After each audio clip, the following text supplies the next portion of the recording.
The Atrocious Fairytale. I must warn you, this book is atrocious. The characters are odd, and one of the pages has sprung a leak. Even some of the order are in the wrong words. It is the worst of the worst, so don't say I didn't warn you. Our story begins with an atrocious king.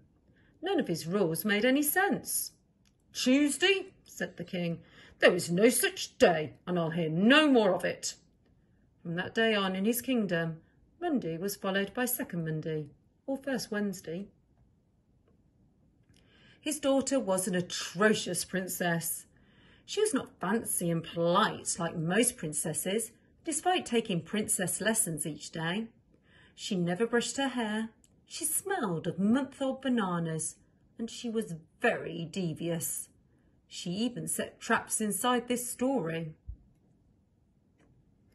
One day the princess went missing. In her place there was a note that read, "I've taken the princess. You me catch never will." After reading the note twice, the king commanded the greatest hero in the land to find his daughter. The greatest hero in the land happened to be an atrocious hero. He was often too frightened to leave his home and got scared by butterflies. However, he had once defeated 2 caterpillars and a moth in a single battle, and this made him the greatest of all the heroes in the land. The hero rode to the castle of the meanest villain in the kingdom, but the villain too was atrocious.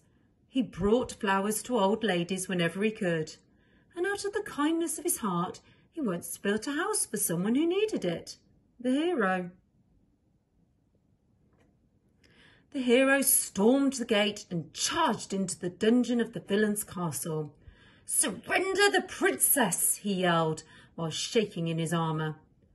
"I don't have a princess," said the villain. "I use this dungeon to bake cookies. But watch your step because there's a leak."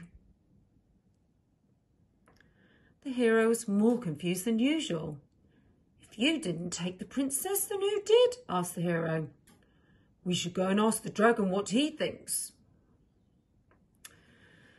Mind you, this was an atrocious dragon. He was known for being smart, not fierce and ferocious like dragons are supposed to be. He brushed his teeth every night, and when he breathed, there was no fire, just minty freshness. The dragon was very upset when they found him. "Someone's stolen my gold and they've left this note in its place," he cried. It read, "Your gold is with the princess. Mine it is now." "This is odd," said the hero. "Very odd," said the villain.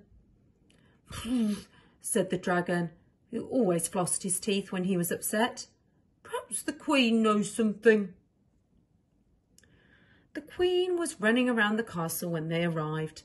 She was actually not so atrocious. She hired the royal scribes. "My treasures are missing," she cried. "My books and jewels and fine silk. Someone has taken them and left this atrocious note." It read, "Your treasure is mine. Don't try to bother find it." "Whoever has stolen your treasure has the princess," said the hero. "Here are some flowers," said the villain. "Look," said the dragon, "there are footprints of dirt on the floor." They followed the footprints all the way up to the tallest tower in the tallest part of the castle. When they looked inside, they found all the gold, books, jewels and silk covered in dirt. And sitting on a throne on top of the pile was the princess. "Why did you steal these things?" asked the queen. "I didn't want to go to my writing lessons," said the princess. "Who needs it?" "You do," said the queen. The villain, knight and dragon all agreed. The princess had to return what she had stolen, apologise and go to her lessons 6 days a week. She was an atrocious student when they began, but she got better each day. It took the dragon hours to brush all the dirt off his coins, The villain developed a taste for soggy cookies and baked them all the time. I warned you this book was atrocious, and now it is over. Perhaps one day you could write a better one.